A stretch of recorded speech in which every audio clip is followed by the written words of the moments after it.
Teachers, sorry that I can't join you live, but I'm teaching a class right now, an intensive class about the golden age of American animation. It's for the World Liberal Arts Center. I think that the students are enjoying watching the cartoons and hearing my presentations about the history and American culture. Later in this 15-minute presentation, I want to show you how I make the videos. I'll share with you some of the tools that I use, tell you how they access videos, and I'll show you reactions that students have made to the videos that I created for them. First, I want to tell you about what I think is the most important tool we teachers need to make good videos for on-demand classes. And it's not the presentation software, and it's not the HD camera that you use. It's more basic than that. I'm talking about the microphone. We can make on-demand videos without an HD camera by just screencasting a slideshow presentation. And we can make videos of us lecturing without showing any slides. But in both of these cases, students are going to have to hear our voices. And we don't want students to complain later that they couldn't hear the teacher clearly. So, to get serious about on-demand classes, we need to get the best microphone that we can afford. I generally avoid headset mics because I tend to talk loudly when I teach. And headset mics often have too much high end, too much treble sound to it. I've also found that sometimes they make scratchy sounds against my face when they rub against it.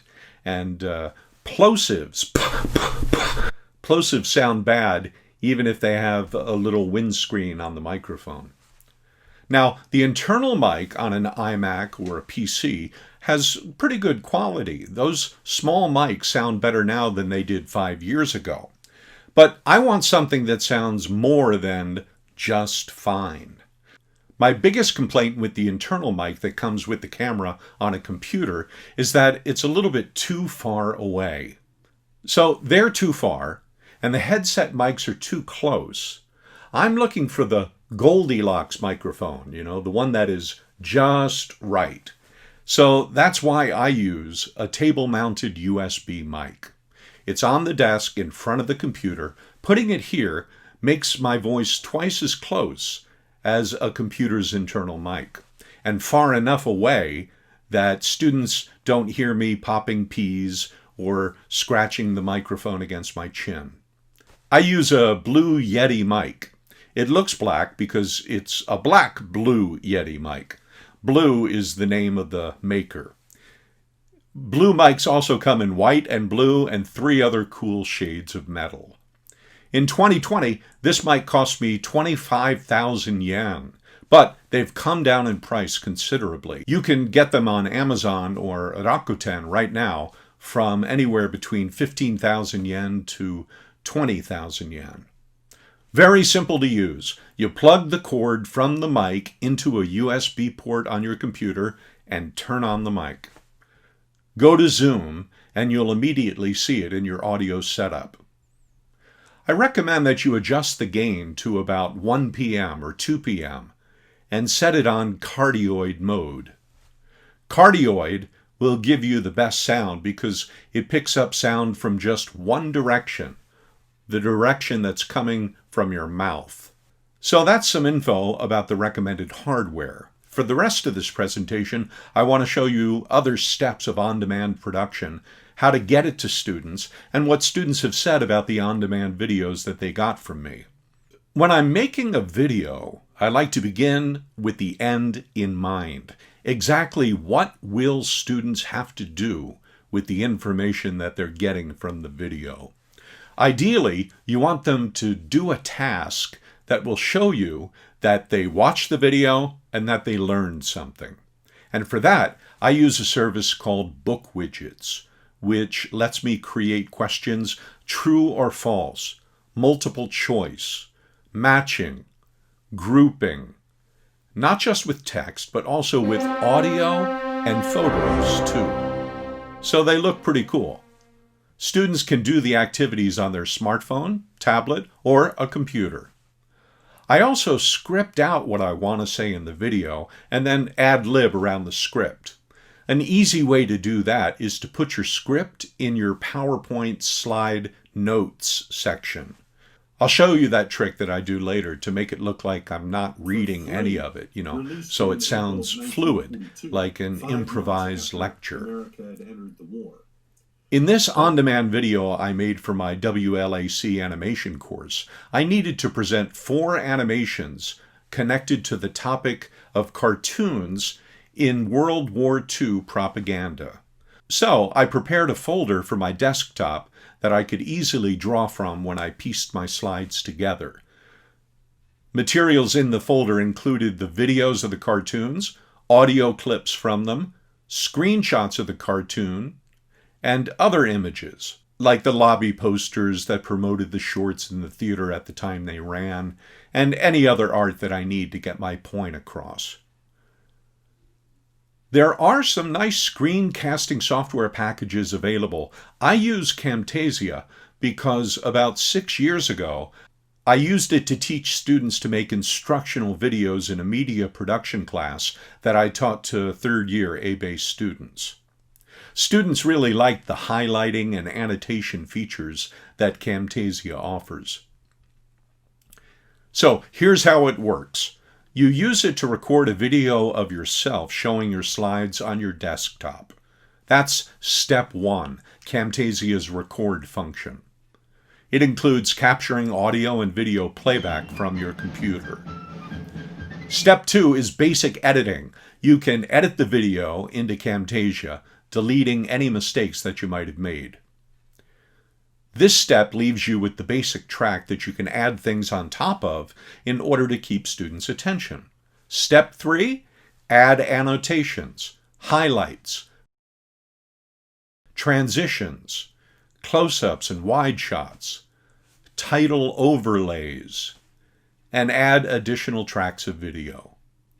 Camtasia also has tools that improve the audio that you record, like reducing background noise and adjusting pitch and volume. The latest version of Camtasia claims to offer interactive quizzing. That's something that I really want to check out later when I have time. So you might be asking, is all this worth it? Is it worth it to learn how to make decent video? Well, you might as well ask, is it worth it to spend time organizing your lecture? Yes, of course it is. It's better to prepare a very good talk with good visuals. Slides, for example, visuals that keep students' attention. It's better because students get bored pretty fast listening to a lecture with no visual support.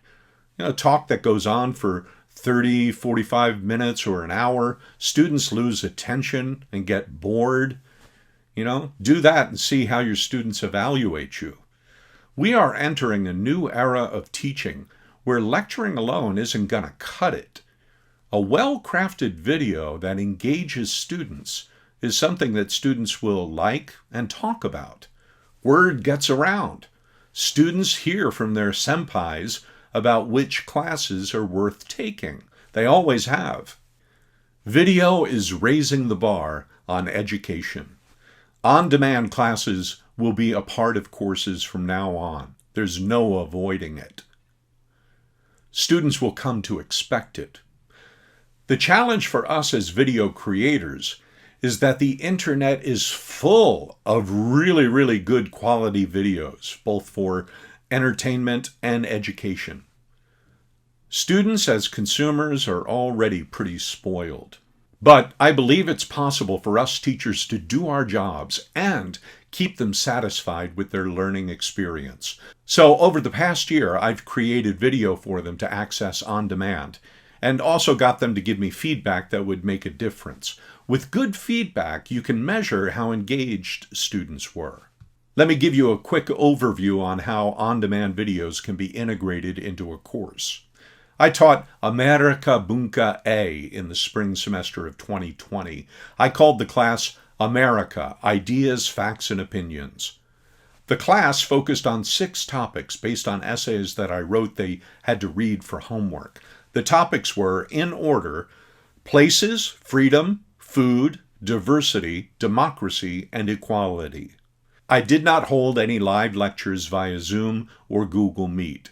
I opted instead to conduct a synchronous on-demand course style. I expected students to enter the class at 10:50 a.m.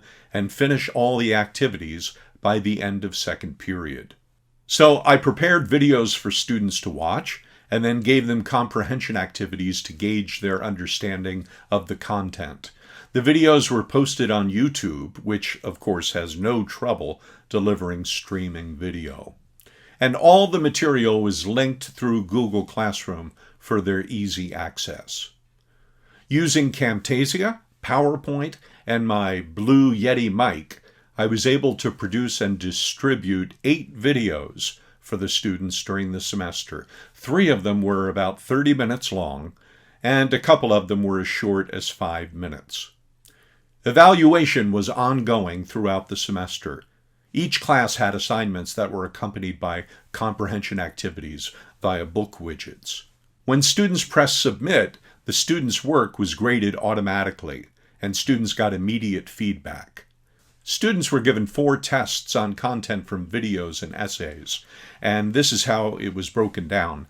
Videos and other stuff, classwork, 25%, essays and articles for homework, 25%, and the exams, 3 tests plus a final comprehensive exam, amounted to 50% of their grade. With 100 students enrolled, grades were distributed within the center's constraints of no more than 33% receiving an A or an A+ grade.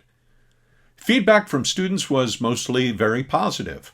We don't have time to review responses from all of the student questionnaires, but based on these we have time to share, I'm pretty confident that an on-demand, video-based delivery style teaching meets most students' needs. Based on 96 respondents, roughly 80% said that they didn't need a live class to learn the material. About 2/3 said that they'd like to take a class like this again under ordinary circumstances. 100% said that they thought the videos were helpful for class. 100% said that the videos were interesting enough for them. 96% said that they'd recommend this class to future students. 87% said that the class was better than other courses that they'd taken that semester. And all but 1 student said that they'd take another class from their teacher. If you'd like to see specific comments that students made, please download the PDF that I prepared for you at this URL. In short, according to students, creating videos is worth the time and effort. In the next few years, we can work to build more videos for selected classes until we have a library of them to offer to our students. The tools that we teachers need are well within our research budgets, and they'll likely become more affordable too. Thank you for your attention today. Please contact me at tkenny@nufs if you have a question or a comment that you'd like to share.